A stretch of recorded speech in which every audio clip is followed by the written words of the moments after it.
Hello NEET aspirant, I hope आप लोग की प्रिपरेशन अच्छी चल रही होगी और आप लोग अच्छा कर रहे होंगे। लेकिन अपनी इस नीट जर्नी में आप कुछ ऐसी मिस्टेक्स ना कर रहे हो जो आपको आपके ड्रीम मेडिकल कॉलेज जाने का ड्रीम को ब्लॉक कर दे। तो मैंने इस वीडियो में टोटल 14 मिस्टेक्स को डिस्कस किया है जो मोस्ट ऑफ द स्टूडेंट करते हैं। अगर आप भी कोई इनमें से कोई भी मिस्टेक कर रहे हो तो प्लीज़ उन पर वर्क करना, उन्हें इम्प्रूव करना। तो मूव करते हैं। Mistake number 1, avoiding NCERT. देखो, एनसीईआरटी को अवॉइड करना सबसे बड़ा ब्लंडर होता है, क्योंकि आपको पता है कि 90 से 95% क्वेश्चन 90 से 95% क्वेश्चन डायरेक्टली एनसीईआरटी से आते हैं। और ये जानने के बाद भी अगर आप एनसीईआरटी इग्नोर करते हो तो वो ये बहुत बड़ी मिस्टेक है। एनसीईआरटी को इग्नोर नहीं करना है। अगर आप कोई और बुक लगाना चाहते हो वो आप तभी करो जब आपकी एनसीईआरटी 100% और काफ़ी मल्टीपल टाइम्स हो चुकी हो और आपकी इतनी स्ट्रांग हो चुकी हो कि आपको हर एक टॉपिक पता हो कि यहाँ पर ये टॉपिक मिलता है एनसीईआरटी में, तब तक आपको एनसीईआरटी ही पढ़नी है। NCERT should be your Bible for physics, for chemistry and for bio. तो आपको एनसीईआरटी को बिल्कुल भी इग्नोर नहीं करना है। एनसीईआरटी बहुत ज़्यादा इंपॉर्टेंट है। Mistake number 2, lack of proper time management. अगर आप प्रॉपर टाइम मैनेजमेंट नहीं करोगे और आप रैंडम अगर स्टडी कर रहे हो कि आज आपने बायो पढ़ ली, बायो क्वेश्चन लगा लिए, कभी केमिस्ट्री पढ़ ली, कभी फिजिक्स पढ़ ली, तो आपको ऐसा नहीं करना है। आपको रैंडम नहीं पढ़ना है, आपको प्रॉपर टाइम टेबल बनाना है और उस टाइम टेबल में आपको पता होना चाहिए कि मुझे आज कितने क्वेश्चन लगाने हैं या फिर मुझे आज इतना केमिस्ट्री पढ़नी है, इतनी बायो पढ़नी है। रैंडम नहीं पढ़ना है, बिकॉज रैंडम आपको बहुत ज़्यादा प्रॉब्लम क्रिएट कर सकता है और रैंडम पढ़ने से कोई मतलब नहीं है। आप कितना भी हार्डवर्क और रैंडम पढ़ रहे हो कोई मतलब नहीं है। तो प्लीज़ आपको प्रॉपर टाइम मैनेजमेंट करना ही करना है। Mistake number 3, not making short notes. देखो, शॉर्ट नोट्स जो होते हैं वो काफ़ी ज़्यादा इंपॉर्टेंट होंगे।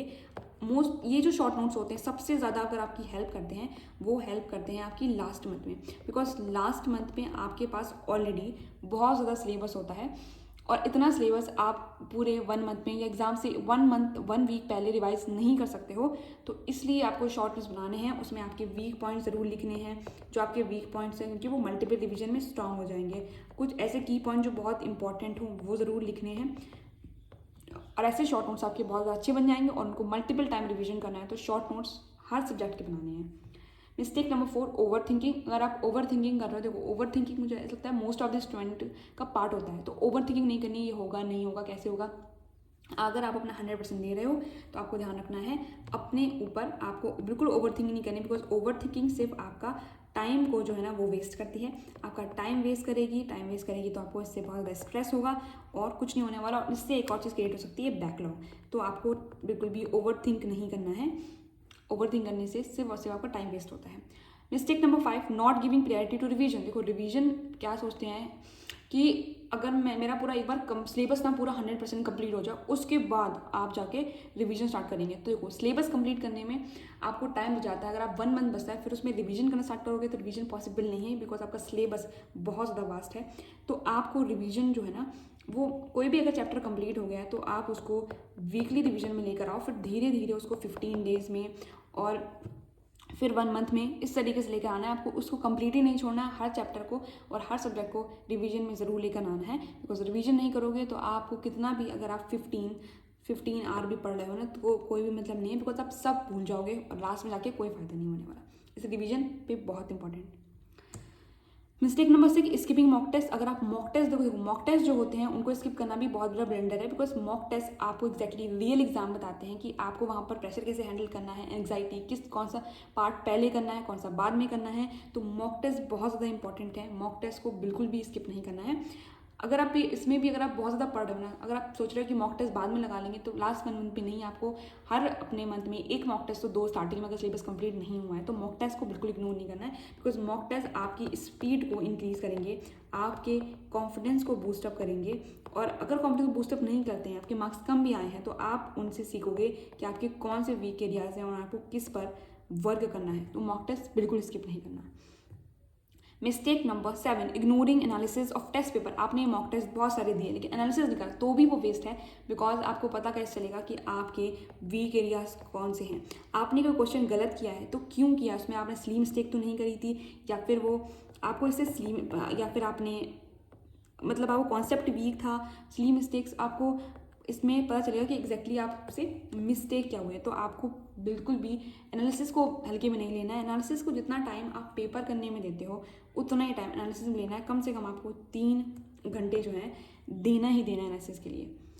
Mistake number 8, ignoring weak areas. आप अगर वीक एरियाज पे अगर आपका कोई भी टॉपिक वीक है, कोई भी टॉपिक वीक है या फिर आपका कोई भी सब्जेक्ट वीक है, और अगर आपका वो सब्जेक्ट या टॉपिक वीक है उसके बावजूद आप उस पर ध्यान ना देकर जो आपका स्ट्रॉन्ग टॉपिक है उस पर फोकस कर रहे हैं, तो प्लीज़ ऐसा ना करें। बिकॉज जो आपका स्ट्रॉन्ग है वो आपका स्ट्रॉन्ग रहेगा, जो वीक है वो और वीक हो जाएगा। और इससे आपको पता है कि हर टॉपिक स्ट्रॉन्ग होना या हर सब्जेक्ट स्ट्रॉन्ग होना बहुत इंपॉर्टेंट है। तो इग्नोर नहीं करना है वीक एरियाज को, उन्हें और स्ट्रॉन्ग बनाना है, उन्हें और प्रैक्टिस में लेकर आना है। Mistake number 9, not analysing PYQ। आपने PYQ नहीं किए हैं। PYQ करोगे ना, PYQ आपको बताते हैं कि एग्जैक्टली आपका पेपर का पैटर्न क्या है, पेपर में क्या क्या पूछा गया है, पेपर आ कैसे रहा है आपका, उसमें भी आपको वीक एरियाज पर चलेंगे। फॉर एग्जाम्पल आपका कोई टॉपिक वीक है, आपने लगाया, आपको पता चले यार इससे तो बहुत सारे क्वेश्चन आए, वो टॉपिक वीक है, मतलब आपको इसे स्ट्रॉन्ग बनाना है। और जब स्ट्रॉन्ग बनाने के लिए आप क्या करोगे, उसको मल्टीपल रिवीजन में लेकर आओगे, इसे और ज़्यादा, या फिर आप उसमें कॉन्सेप्ट क्लियर करोगे, ये करोगे। जो स्ट्रॉन्ग है उसमें से कम क्वेश्चन आए तो उस पर ध्यान नहीं भी दोगे तो भी हो जाएगा। तो PYQ इग्नोर नहीं करना है। 10, not giving time to your family. तो इस पर मोस्ट ऑफ द कोई बात नहीं करता, बट फैमिली को टाइम देना, आपका टाइम वेस्ट नहीं होगा। अगर आप ऑलरेडी जो लोग बाहर हैं वो तो नहीं दे सकते, लेकिन जो लोग अपने घर से या घर में ऑनलाइन क्लासेस ले रहे हैं उनके लिए बहुत है, क्योंकि वो अपने फैमिली में रहकर अपने आप को वो बाहर रहकर कभी अलग फील नहीं करेंगे, उन्हें स्ट्रेस होगा, तो उनके लिए फैमिली है साथ में। तो बिल्कुल भी आपको ऐसा नहीं करना है कि अगर आप 6 घंटे से 7, अगर 7 आवर आप पढ़ चुके हो तो अपना फैमिली को टाइम दो, बिकॉज ये बहुत स्ट्रेसफुल जर्नी है। फैमिली आपका सपोर्ट है, उन पे जाओगे तो आपको मेंटली बहुत अच्छा फील होगा। तो ये इस पर भी ध्यान देना है, ये एक इंपॉर्टेंट पार्ट है। 11, unhealthy life style.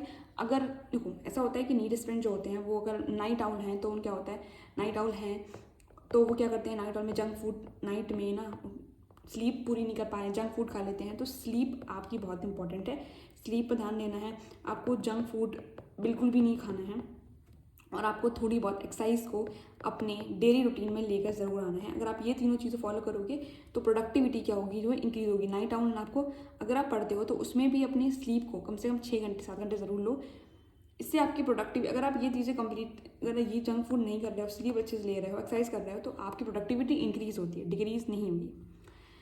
12, over studying without break. देखो अगर आप लगातार पढ़ोगे तो आपका माइंड है वो मशीन नहीं है, वो एक ह्यूमन माइंड है जो एक पर्टिकुलर टाइम तक काम करेगा। आप पढ़ते रहोगे वो वर्क करना छोड़ देगा।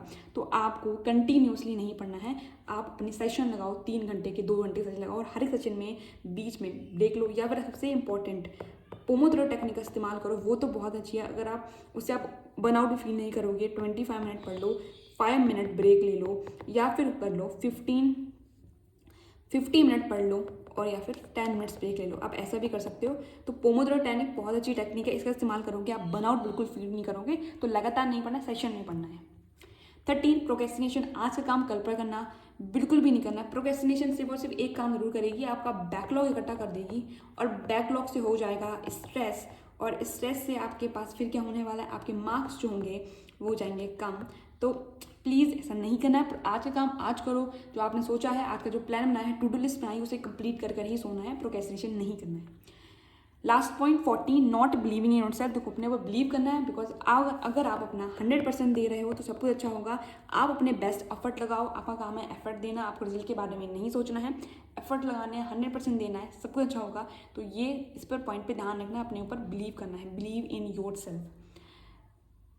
Thank you so much. अगर आपको ये वीडियो अच्छी लगी तो अपने फ्रेंड के साथ शेयर करें, अगर वो भी कोई ऐसी मिस्टेक करेंगे तो उसे इम्प्रूव करेंगे। So thank you.